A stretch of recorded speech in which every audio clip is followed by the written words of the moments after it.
Why have a jump?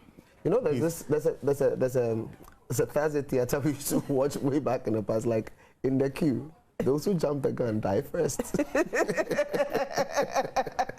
Anyway, so it's all about the essence of branding. We started this conversation last week. Some people missed out on it, so we'll definitely delve into how we spoke about it last week a little bit. Then we go deeper. So let's talk again about the essence. Of course, when we talk about branding, what comes to mind? What should one consider when the person decides to brand themselves? I'll start again with you, Robert. Okay, so here we're discussing personal branding. Yes. Okay, we have to put things into context for it to make sense for most of the folks listening, because we can discuss branding on the personal level and then we can discuss branding on the corporate level. And sometimes you may find us, you know, picking things from both angles just to be able to make a particular point. Because when the person is functioning as a business, and the rules apply, but in there are still some variances that we need to be able to take note of. I think last time Dennis actually mentioned the origin, how branding started. You have mass folks out there in cattle rearing, and then the fact that you need to be able to clearly differentiate by putting a tag on them. Exactly. So then that's the essence. That's how the branding began. The word brand essence itself, that phrase, exists within the books of branding that talks about the core of a brand, which basically is responsible for the shaping an entity in terms of what you are, what you represent, how you act, what you do, what you don't do, your scope, limitations, everything about you. So that's like your core. Now, the essence of branding, I'll take it from the English definition as in what is the essence, like why are you branding? Exactly. Yeah, so why are you branding? Then there are many reasons why you brand, but ultimately is to be able to project a particular thought in the minds of people, something that you would want to hold on to, something that it should be authentic, something that you can sustain, and it should be for an advantage, because the basis of branding is the fact that, take like students, everybody in a uniform, we are all the same, and you want to be able to differentiate yourself from the other. You need to be able to project your strength or what you want people to remember you by, and that's the reason why you brand, so you can stand out. And it could be for many reasons. It could be it could be because you are branding because you want to be the best host on television, or the best on radio, or the best football, something. But you know, it's just to be able to project your strength, and then, you know, be known for it. So I guess that should be able to give the projection of the strength is where the issue is, because, you know, if you're a musician and you want to project that I can sing, you're just singing, but there should be something about you that stands out to the people. Okay, so let's talk about the importance of branding. Let me come to you, Dennis. Okay, so thank you. Branding exists to do three key things: to navigate, to help people navigate a myriad of choices. So, like Robert said, to distinguish a product or service or ideal from all others, so then people can associate with it. So branding exists to create that differentiated product or service for people to find. So branding is there to help people navigate.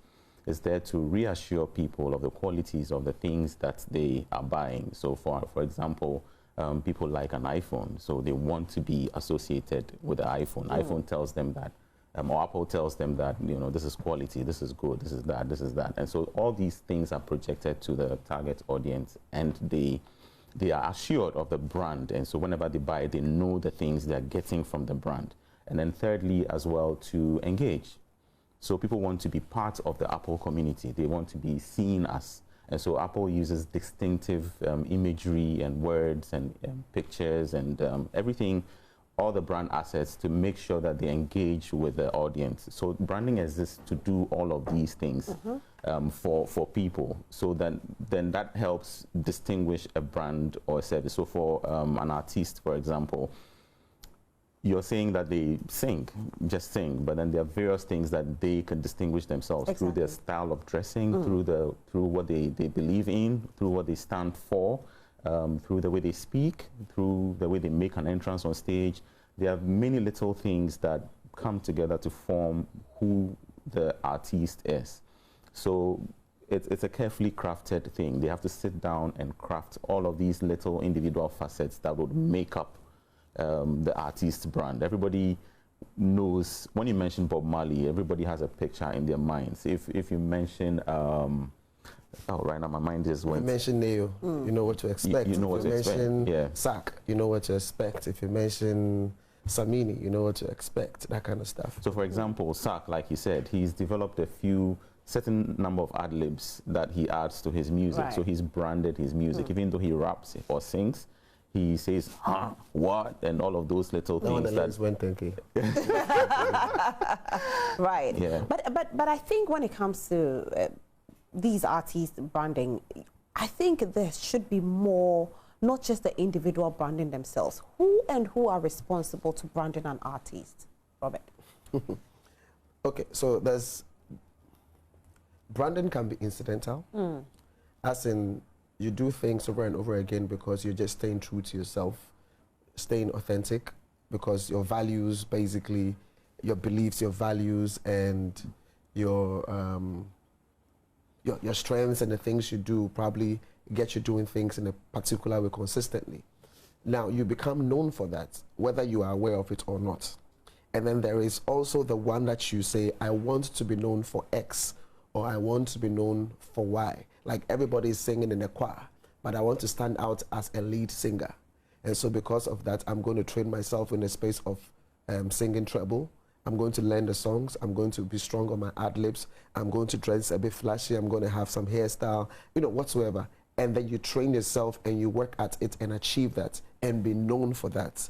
You understand? Yeah. So in terms of who is responsible, first of all, it begins, in any case, it's actually, whether incidental or not, you play a role in that. Okay. And then you can also have a team who buy into that particular vision. They mentioned Apple.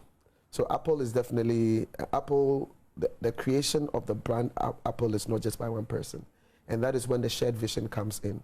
As in you share a clear vision as to what the brand is, what the core of the brand is. And that is what in branding term is called brand essence. So that people understand exactly what the brand stands for, the scope, what it is and what it's not, so that you can clearly differentiate it. And the core wording, for example, when it comes to Apple, is they say, well, think different. That is what they say, think different. And it's emanated from the days when, you know, Microsoft and all of them were up and they needed to differentiate themselves. And then they work with that particular mantra. And you realize that in their crafting and everything, they are quite different. And then they are a bit flashy. You know, like, they are consistent in all the ways. Like, they are very contemporary, they are stylish in their stuff. And, you know, they don't just... Apple is Apple. Yeah, so they're what they call, they're what you call a creator brand. So they belong with that category. So consistently, people are looking out for them to bring up something new, something innovative, something different. So that they have to stay true to. So every time Apple is going to do a release, people are expectant. So they stay true to that and they bring something different, you know. So they belong to that creator group category. Yeah. Much as you may do it incidentally, all of these things seem to fall within that matrix I spoke about, you know. You know, there's something that they say, like, you are right for as long as you work within the brand essence. Right. Like, you are only wrong when you go out of it. But you are right for as long as, so like your freedom, the ability to think and be creative and add things and take out stuff is all within a particular spectrum. You can't go out and beyond. Like, once you stay in that particular space, you are right. This is where the consistency is the issue. Because if you are not able to be consistent, then it means that your brand is going to suffer. Yeah, yeah. Okay. Yes. Now, when it comes to the individual or the artist as well, branding, what if you and your management don't agree on a particular branding? How do you go about it? Let's say you want to be known for this and your management says, no, this is how we want you to be known for because this is where we are going to make our money from. What do you do? It's a business decision. I mean, you just need to be clear on which one is going to bring you the money or which one is going to help you achieve your overall goals and objective. So it's difficult managing people. That's one of the biggest challenges you should know. If I want to brand Coca-Cola, the product will not come out and tell me, yo, I'm not going to do this. Oh, you know, it's that time of the month. Oh, I don't feel too cool. Oh no, this guy, the last time I don't like the energy here. I hate it. You know, like I haven't brushed my teeth, so I can't wake up early in the morning. No, I'm not ready to go and do an interview. Like this Nutri snack or snacks, what's it called? Yeah, Nutri snacks. It's not going to come back at you and say, why did you put me here at 8 a.m.? It will be there. If I leave this here for 5 years, I'll come back, it will be here. Right. You know, if you say be here, I need a camera to be able to spot you, it's going to be here. No emotions expressed and nothing. When it comes to people, it's a different ballgame altogether. Because they are human beings, they have feelings, they think, and you need to manage all of that within that particular space and still be able to achieve whatever goal you want to achieve financially or business-wise. So that's a big difference. So it is almost impossible for you to manage somebody who cannot be managed if they are the brand. He mentioned something about shared vision. So as an artist, definitely you and your management would have had to sit down at the table and agree what direction you want to take, the expected results you want. So I would believe that the management know what they are talking about. So once they say, okay, to achieve this, then we need you to look this way, we need you to be like this, we need you not to do this or do that or the other, so that you become the sum total of who we want you to be.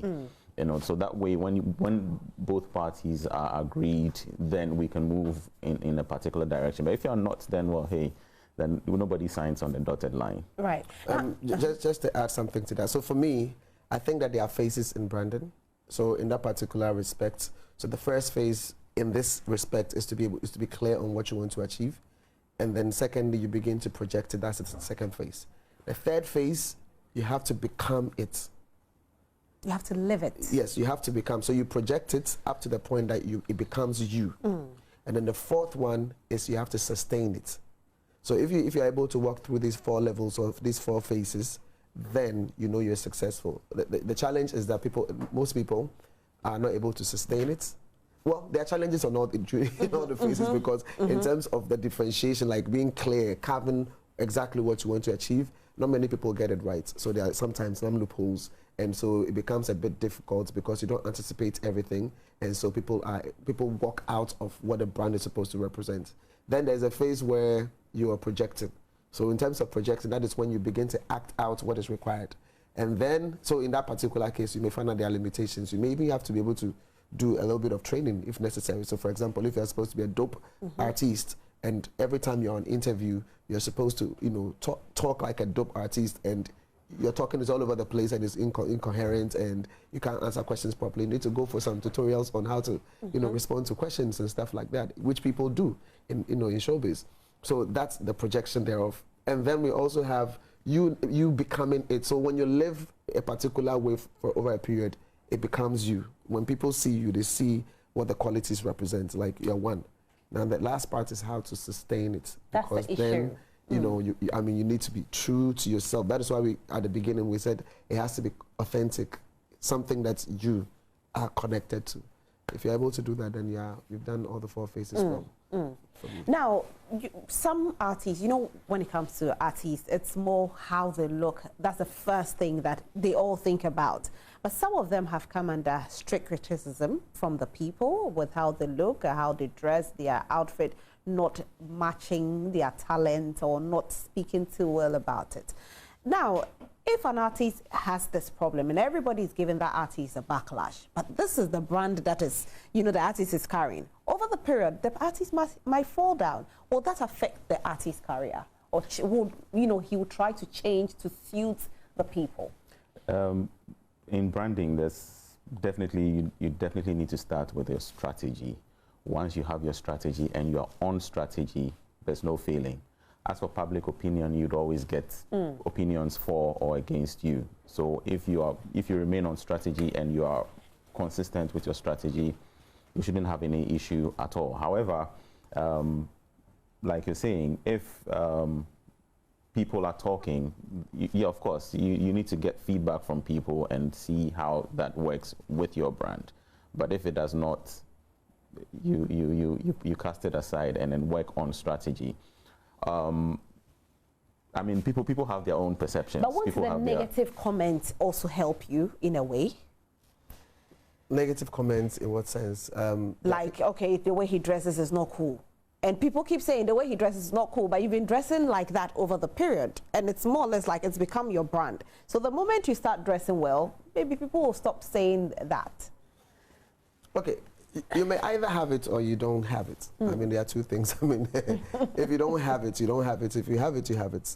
So if you have an issue with dressing and it doesn't match the brand, then you need to, you know, work on it. You need to work with a stylist. And it doesn't necessarily have to be somebody always going to create with, like, you know, it goes so shada for you to wear. There are things you can find. You need to find a stylist who's, like, you know, open. Their thinking is a bit broad. They understand what you are trying to achieve. If the stylist is limited in their thinking, their prescriptions are going to be limited. Yeah. But if the stylist is broad in thinking and has enough information about what to and what not to do, they'll be in a position to be able to carve something out for you. Robert, what I'm saying is, you are known for that. Yeah, you are known for it, and it is negative. It's negative. That's what I'm saying. It's incidental. This is not what you intend to project. Okay. You didn't plan to project you not wearing clothes properly. You started wearing clothes not you wore inappropriate clothes. It didn't matter when you were not popular. When you became popular and the spotlight fell on you, everybody started seeing it, and they started saying, as a result of their love for you, thinking that you could do better, and you are not doing anything about it. So they're asking for you to bring about a change, and so you work at bringing about a change, because at the end of the day, if they fall in love, if you want them touch points, which is what we said last week. You want them to fall in love with you at every touch point. So if you're speaking well and they love you, you're performing well, they love you, they love your songs, but when they see you, they are not happy. It means there's a flaw. So you need to be able to work on that particular aspect as well. So you have to work with the aspects. It means that your skill is in music, but your skill is not in fashion. So get an aspect and let the person work with you. Just like you may probably be singing, but you're not responsible for the instrumentals because somebody else did it for you. So you just need to be able to fall on the strength of somebody else to be able to complement your efforts. We are the sum total of everything we do and act on. Right. How do I make my brand timeless? Stay true to yourself. Be professional. So if you are, for example, a musician, you have to look out for the best standards, stand up for the best standards, use the best of studios you can, push yourself to the highest point, tell your story through your music, you know, as really as possible. For example, the recent multiple hits award, well, it's not award-winning yet, but Black Hole is a song. He sang from a place of pain. He sang from a place of experience. He sang from somewhere deep within. And so many people could resonate with that. So I can believe that, I can see that for as long as possible, that is going to be a song that will be on the lips of people. If he probably looks at rendering it in another way that is quite standard and not maybe a trill bit which may phase away, then you're beginning to carve yourself a place in the hearts and minds of people.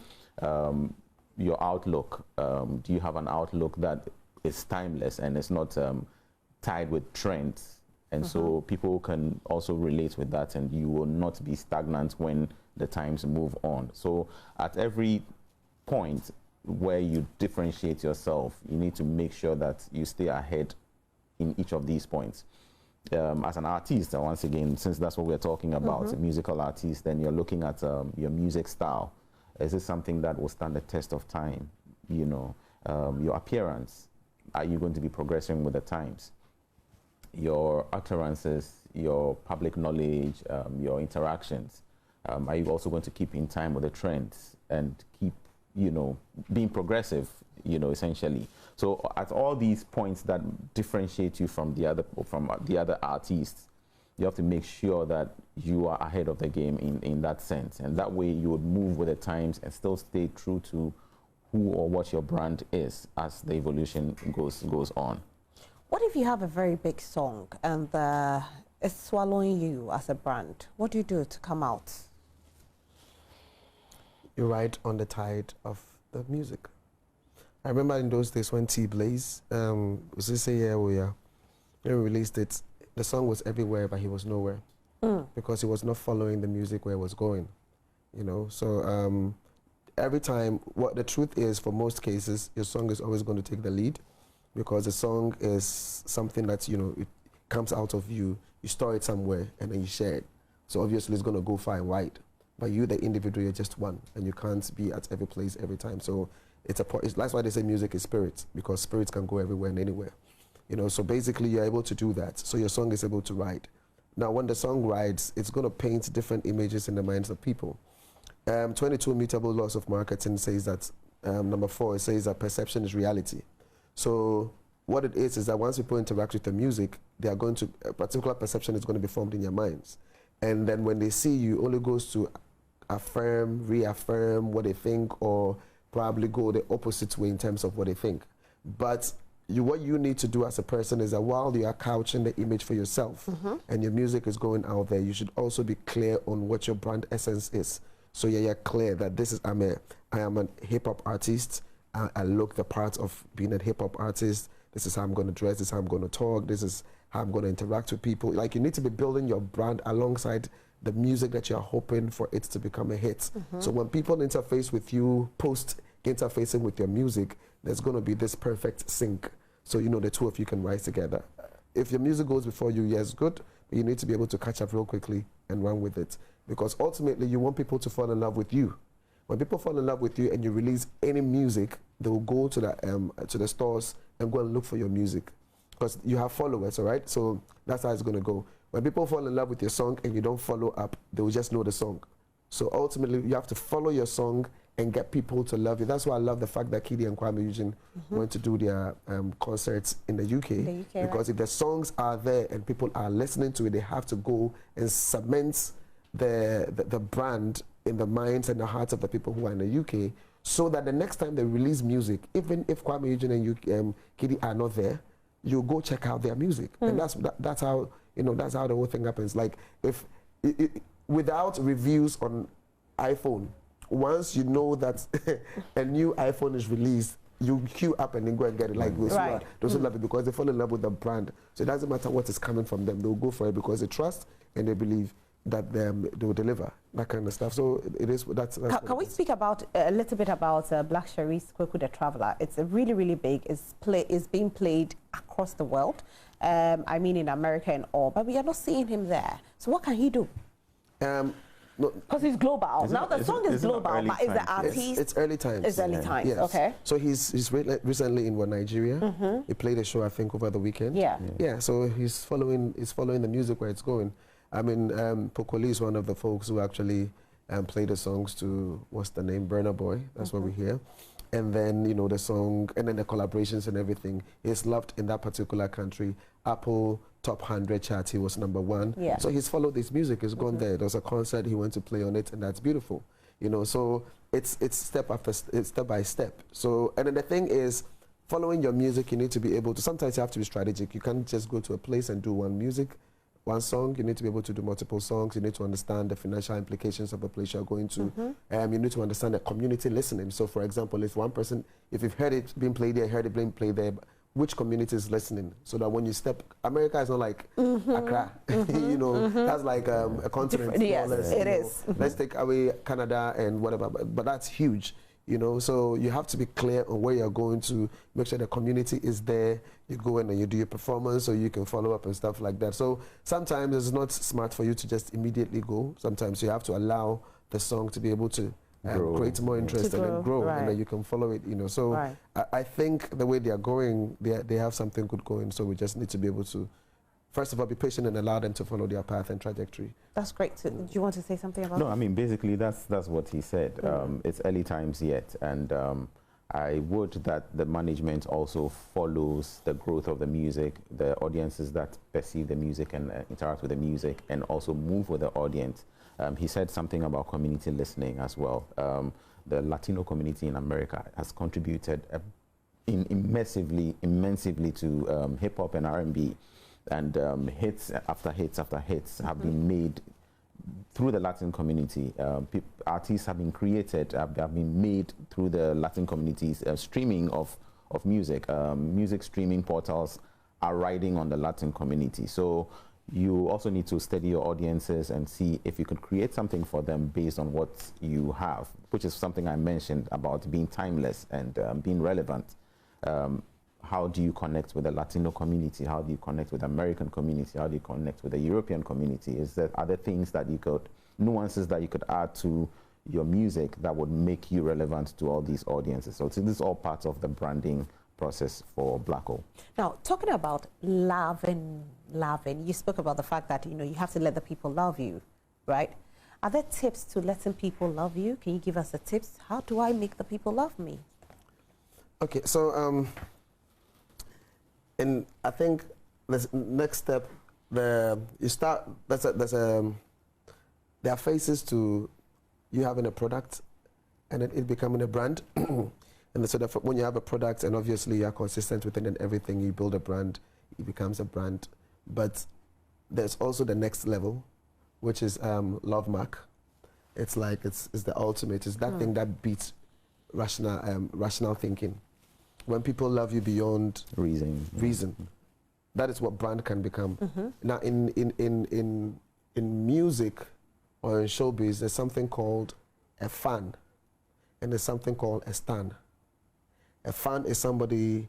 So you have people who like your music, and then you have people who are fans because they like you, they like what you're doing. So yeah, they cheer you on. And there are people who are stans. So you move from people who like your music to people becoming fans, and then you're becoming stan.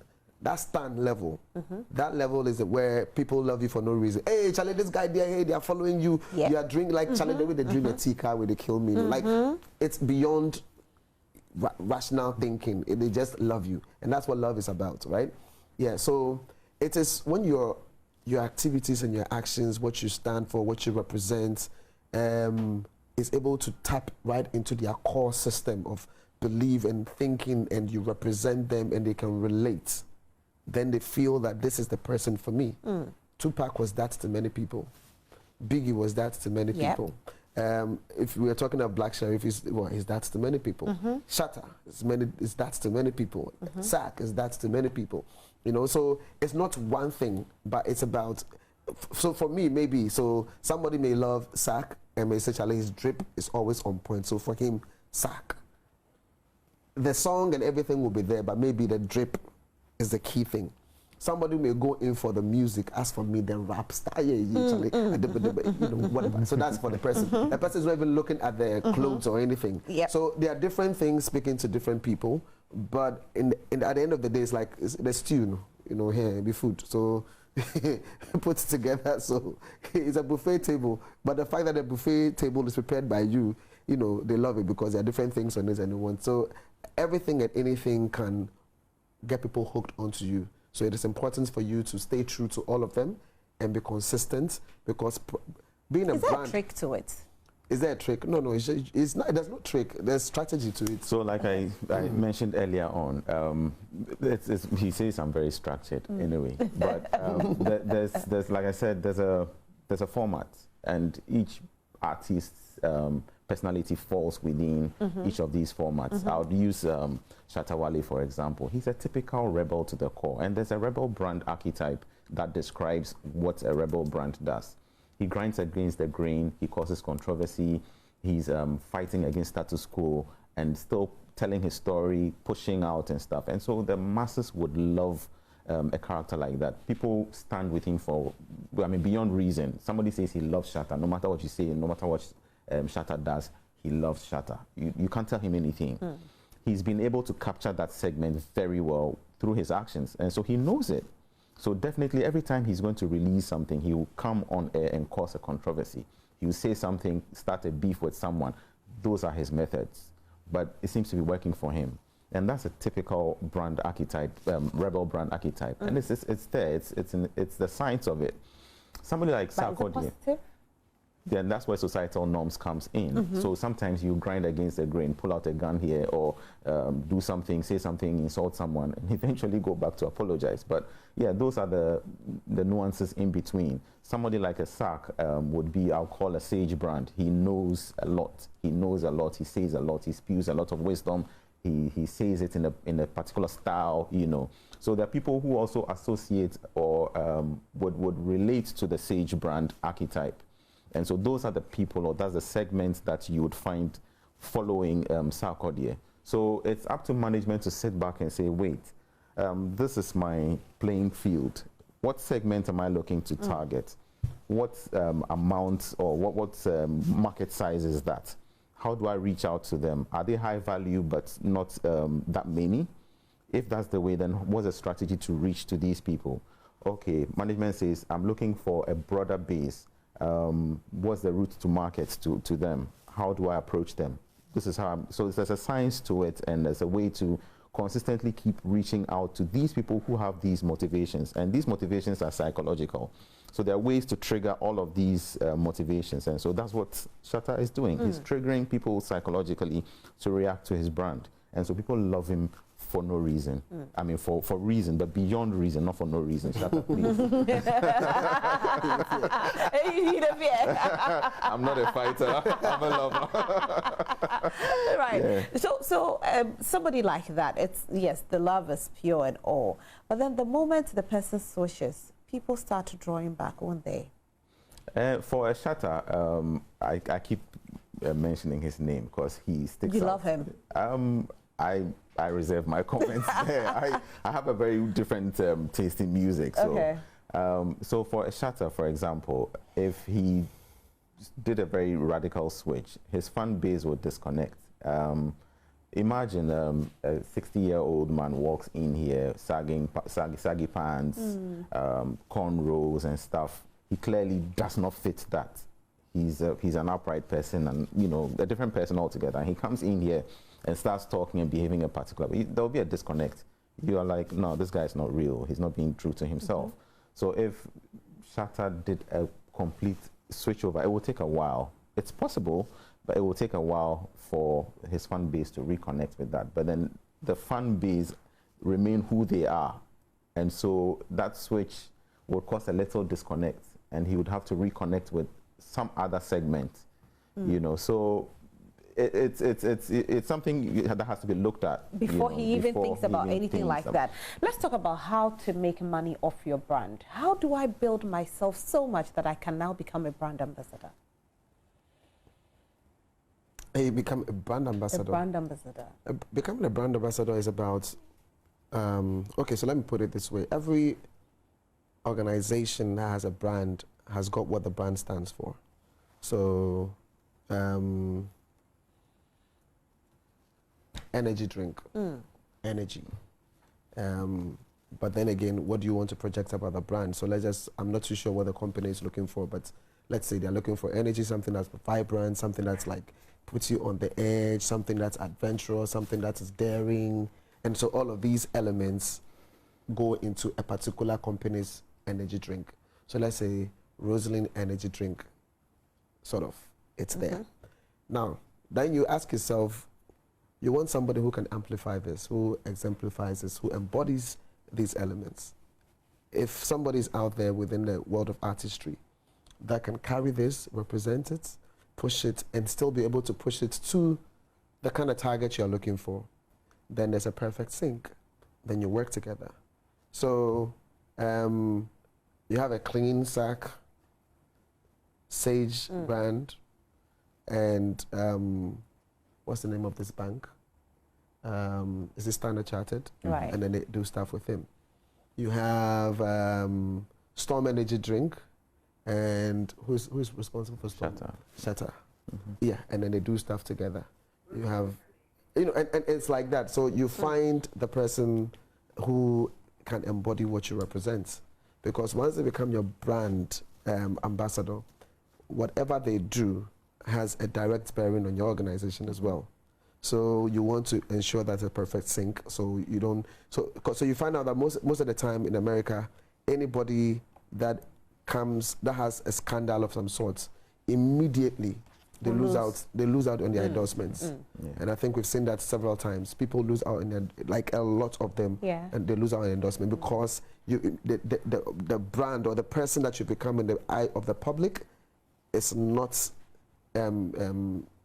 it's not in tandem with what the brand represents, and so they have to dissociate themselves from you, so you don't lead to their downfall. So I know a lot of people at home want to join the conversation. It's time for you to join this conversation. The number is on your screen. Do call us and enjoy the conversation. Just pour out your heart, okay? Robert is here. He will answer all the questions. Yes. Dennis is here. He will answer all the questions with regards to branding. Why do you say? Let me ask you a question. So what's your brand essence? Oh, but you're asking me right now. No, we're just trying to, you know, sometimes put it on the spot.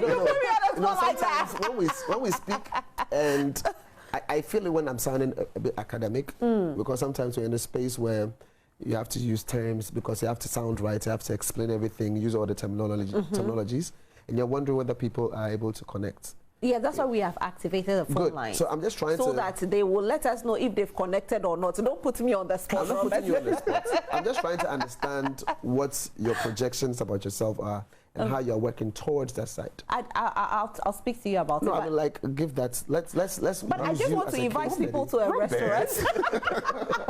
I want to invite people to a restaurant, okay? And probably we'll go together if you don't mind. It's called Casa Tomato, and it's a restaurant and a cafe. So maybe we should visit the place. They actually do a lot of contemporary dishes. It's located on the UPSA Road at East Legon, adjacent the Accra College of Education. If you want to call them, it's 02444 88478 02444 88478. Just contact them. They serve breakfast, lunch, dinner, anything that you want to eat. Just go to them. They will serve you. They serve contemporary dishes, actually. So the number again is 02444 88478. Casa Tomato on Facebook, Casa Tomato on Instagram, and Twitter is Casa Tomato. Just go there and eat. And a happy birthday to you, Terry. Today's your birthday. Our producer, Terry, we love you to bits. You should have been here today so that we can cut the cake. But we'll still cut that cake tomorrow, you know.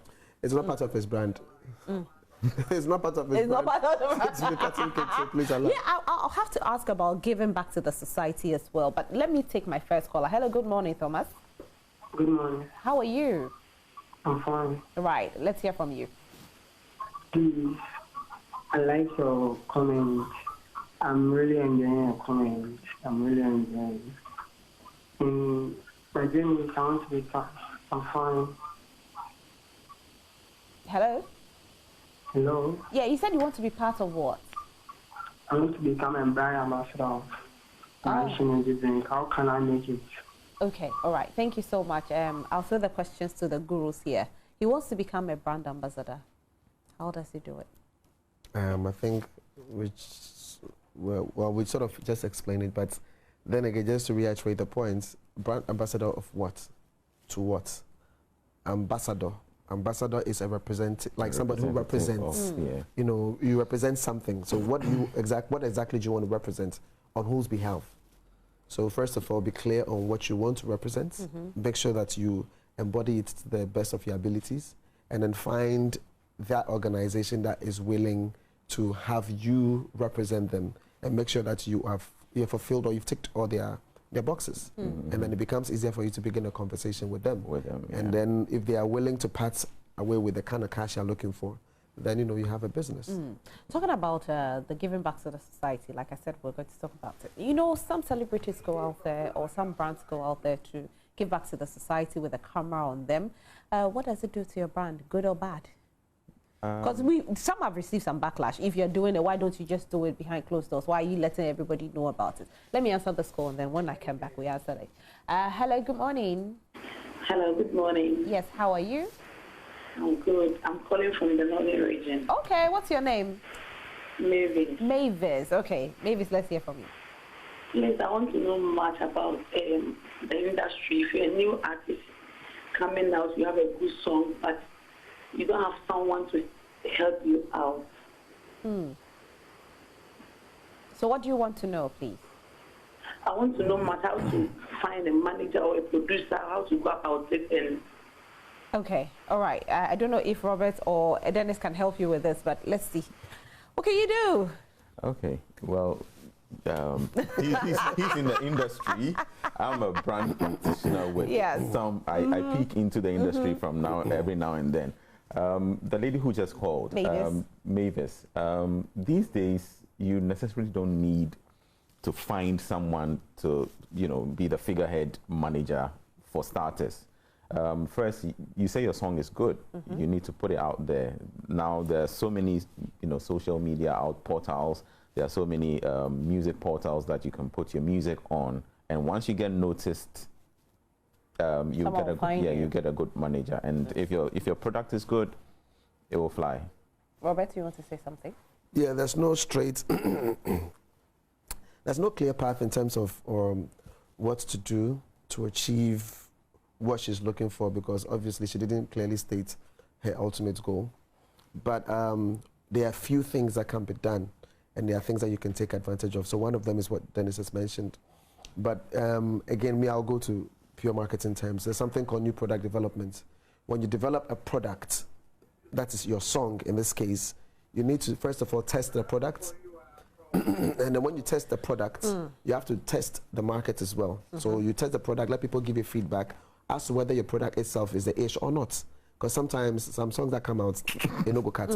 But to you it's nice. Yeah, to you it's nice. And that is the reason why you will watch people go onto reality TV shows and you find out, you ask yourself, didn't anybody in his family tell him that his voice is not that it, you know, because, but they would lie to you. So just make sure you get feedback from the people that matter. That's one. And then two, test the market. Let people give you feedback, not from like, you know, a cohort or like a few folks, you know, in the house. Let it be from, you know, out there. Let people give you feedback. So how many stages have you climbed on? How many times have you performed your song? Even your song that's out there, mixtapes, whatsoever. Right. How is it going? And then now begin to take advantage of everything and anything that's available once you're very sure about the fact that your music can work the magic. I could go on and on, but I think like there are a few. Let me answer this call again. Hello, good morning. Now for you. Hi, good morning. Yes, how are you? I'm blessed. And you? Fine, thank you. All right, I'm calling from Somaya. All right. Please, I would like to know his contribution. I'm a plus size. Okay. And then it's like, we find it difficult in getting our dresses when we go to the boutique, right? And I'm into fashion too. How best can I promote the plus size and fashion? If he has any advice, I will really listen to him. All right. Okay. Thank you so much. You're welcome, dear. Okay, so I'll throw it to you, Dennis, first. Why are you looking at Robert? So the lady who called, Yes. I'm sorry, Nah. the name, yes, now we are looking for consultation. Anyways, plus size people, the thing to do about marketing, every time you need to market a product or a service, you need insights, you need feedback from people, or you need to talk to people who you are actually targeting. Plus size people, how do plus size people feel? What are their struggles? Like she said, they struggle finding, you know, clothing items in the boutiques and stuff like that. Now you need to be able to capture all of that, put it together in a strong brand message that speaks to plus size people. We know you, we understand you, we know your struggles, and so that's why this brand is here for you. You could also feel beautiful. You could also look beautiful. You could feel confident about your size. And so that when that becomes your brand ethos or your brand core essence, people who belong to that category immediately connect with what you're saying. And so that's how you start beginning to grow a fan base. Now we have so many media channels available to us, especially social media, so you can begin to talk to people in that way and then grow your base from there. That's what I would say about her. Robert, do you want to say something? So, first of all, that's a business opportunity for her. The fact that she can't find what she's looking for and she's struggling with it, it means that there are other people like her who are also not finding what they're looking for. So it's a business opportunity and that she can be smart about it. In terms of what she can do, Dennis has already clearly mentioned it. I just want to take from somebody out, there's a woman, Madam C.J. Walker, first millionaire in America before the Oprah Winfrey's and stuff like that. She had a problem with her hair and then she struggled with it and then she had to develop a solution for the hair, like the cream, the pomade, whatsoever. What did you call it? Hair food or something. Yeah. So she did that, and one of the biggest quotes she ever made that has stuck with me is that she said, "I got my start by giving myself a start." So all I'm saying is that she had a problem, she became the solution to the problem, and then she sold the solution to many people who were actually experiencing that, and she became a millionaire. So she seen a problem, she can become the solution. Yeah. Because there are many plus size women in this country. Okay, fantastic advice for her. Let me take my final question from WhatsApp. Says, good morning, I'm Songbird, an upcoming musician from Ekuse. My question is, how can you get people to like that's upcoming sound in the midst of all these talented artists? Differentiation. Are you sounding like everybody else? If you are sounding like everybody and the original is there, they'll stick to the original. If you're sounding like everybody and they are struggling to reach the original, then you become the substitute. So then that's why sometimes people have issues about how to reach availability. So for example, people are, I like this guy, but he's not available, so I'll go for the next thing that looks like him. So you have to be very smart. Or I like this guy, but I'm not able to afford, so I'll go for the cheaper one. So you have to be clear whether you want to be a substitute, whether you want to lead. You have to find a way to differentiate yourself. Right. That's one key thing. But beyond that, nobody creates music for themselves. The sun doesn't shine for itself.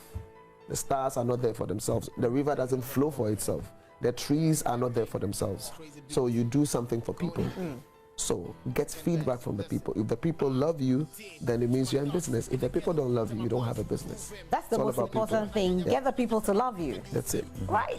Thank you so much for being here, gentlemen. Super, super grateful. But before we leave, let me ask you this. Who are your top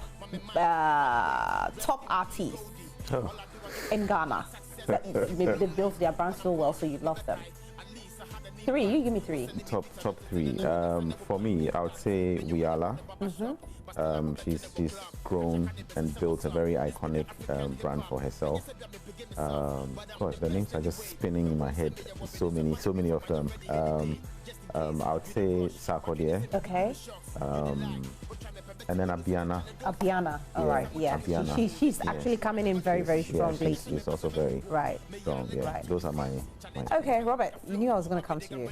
Well, I am one person who's been very forceful with his brand, sustained it. It's Ochame Kwame. Cut through everything, basically family, whatever he shows, there's some level of consistency out there. I'm also loving Kiddy, one of the new forces who's clear by his brand and what he represents. His music, his style, his feel, his everything. Like there seems to be a perfect sync, and he seems to be getting it right, and it's good. Let me see if I can find. There are brands. We've already discussed the Shatters and the Sacks and stuff. So I'm just trying to mention other names apart from what has been mentioned. Maybe I have to think, but But Are you saying that they haven't worked so hard together? Who? They have this. Because you're not mentioning anybody else. No. I'm looking at brands. Yeah, brand. No. I'm not saying who's But popular. you mentioned only 2. Yeah, because I have to think and then sync everything. Wow, we got a lot of work to do. It's not like it's not there. They are there. We have to think of it to be able to say it. Because remember, when we speak, it's also something that affects our brand, as we say here. Yeah. We cannot say and not be able to back it up. That's true. So when you're saying, you have to be able to, like right now, if you ask me any question about Sack, I can defend it. If you ask me any question like you spoke about Shatter, he can defend it. Stone Boy? Good. Another person in that particular space, Samini, all of them, Yeah. So it's just that you have to. Lumba? That the number has been consistent with who he is. Yes, it's also a brand. Right. Amachidede. They are all Kojo Entry. Yeah. Right. We have some great brands, but thank you so much for being here, gentlemen. Super grateful. Dennis Gauga, he's with CFAO. If you're looking to find out anything about CFAO, he's a man to talk to. If you want to talk about Charterhouse, this man right here will answer all the questions. His name is Robert Klah. Thank you for being here, gentlemen. Super grateful. And thank you for watching the show. We know you have learned 1 or 2, so if you're an artist and you want to build your brand, today has definitely been the show for you. We are still on Facebook, so you can go on there if you joined us late and watch the rest of the show. My name is Roslyn Fairley. Don't tune out of Joy Prime because we have great shows coming your way. Enjoy the rest of your day. But thank you to my production crew, and thank you to my co-hosts MFA Adeti and DMJ on Air. Enjoy the rest of your day. Bye.